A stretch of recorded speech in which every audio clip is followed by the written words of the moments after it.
It is now 6 p.m. and the City of Lawrence Police Merit Board Commission will come to order. And Ms. Garden, would you lead us in the Pledge of Allegiance, please? To the flag of the United States of America and to the republic for which it stands, one nation, under God, indivisible, with liberty and justice for all. Thank you. We have a quorum, so we're good to continue with business. Any comments from the commission members? Mr. Crouch? No, sir. Powers? Nope. Ms. Garden? None. Thank you. You have before you the minutes from the last meeting. I also know you received them shortly after the last meeting electronically. Do we have any additions or corrections to the minutes from January 13th? Hearing none, the chair will entertain a motion to accept the minutes from January 13th, 2020. So moved. And we have a first, we have a second.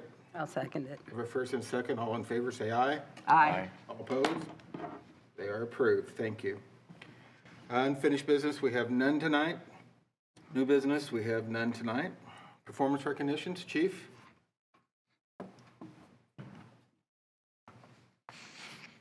Good evening.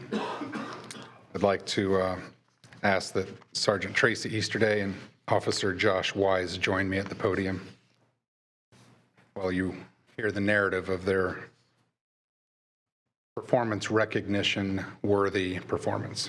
Yes, sir. On Saturday, January 18th at about 11 o'clock in the morning, IMPD officers responded to the report of an armed robbery at the Fifth Third Bank located on East 82nd Street in the Castleton area. Those officers broadcast via police radio the suspect description as a male armed with a handgun who was also observed fleeing the robbery scene in a black Dodge Durango pickup truck.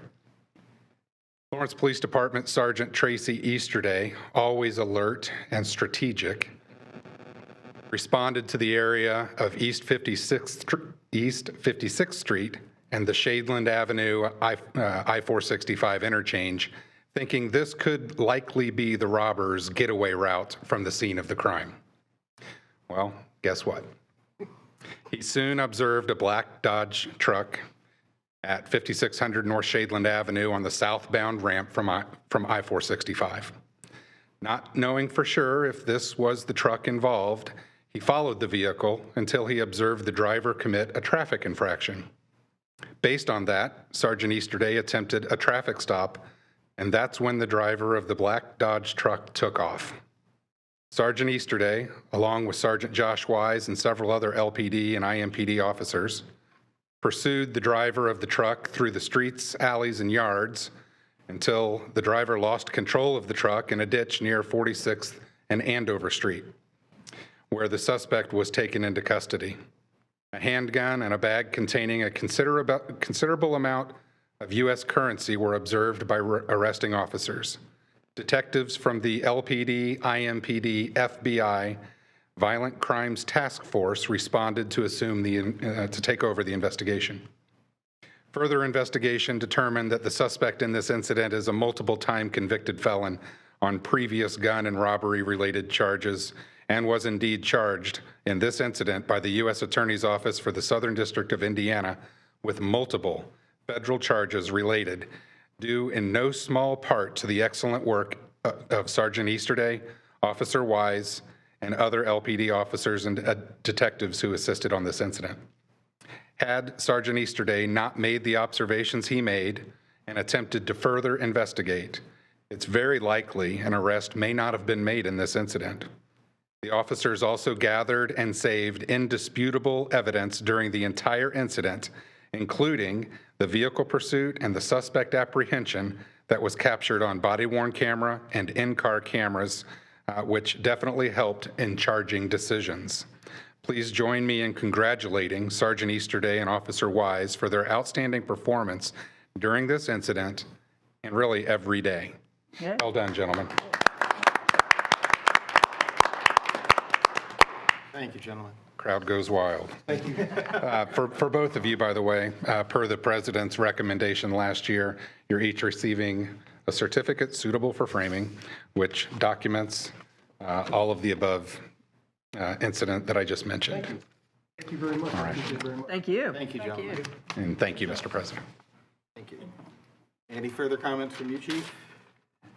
Nothing official, but I did want to let you know we had another milestone at LPD last week when the 911, the Lawrence Public Safety Communications, the 911 division, fully opened up shop at 5150 North Post Road. They were the final kind of piece of the puzzle to come into play, a very complex technological achievement to move a 911 center, which happens very, very rarely. We had experts from Motorola, Public Safety Communications, downtown Indianapolis, from AT&T, from Crown Castle Fiber, our fiber providers, our internal 911 people, and our great people with Sondy Solutions, our IT vendors. I didn't even know myself how complex that was going to be as we entered into this project, and all of those pieces, a lot of things had to happen in very direct and thoughtful progress. It had to be a team effort to get, a 911 center up and running. So we were able to transition from our McCoy Street Center, which was woefully inadequate, to where we're at now, which is simply fantastic. And I invite any of you to give me a call sometime, and I'll be happy to walk you around not only the rest of the building, but let you see the 911 center, where over 100,000 times the phone rings there on average a year. So I'm very proud of that, and I just thought I'd throw that out here during Chief's comments to let you know, to not let that happen silently. So. Did they let you hit the button? To start it all off, did they let you hit the button? I thought there was going to be a big, I thought there was going to be, okay, we're going to have our first call come in, the next call, but it was a week of transition. So yeah, we were actually taking calls there and in Perry Township which was our temporary home there for about a week. So kind of anticlimactic, but nonetheless, we're up and running and everything's working well. Thanks to the hard work of a lot of people. So Thank you, sir. all right, thank you. Citizen comments, we have no citizens, so we'll go with that one. Do we have any other comments from the members? If not, we'll go ahead and proceed to adjournment by declaration, and we're adjourned.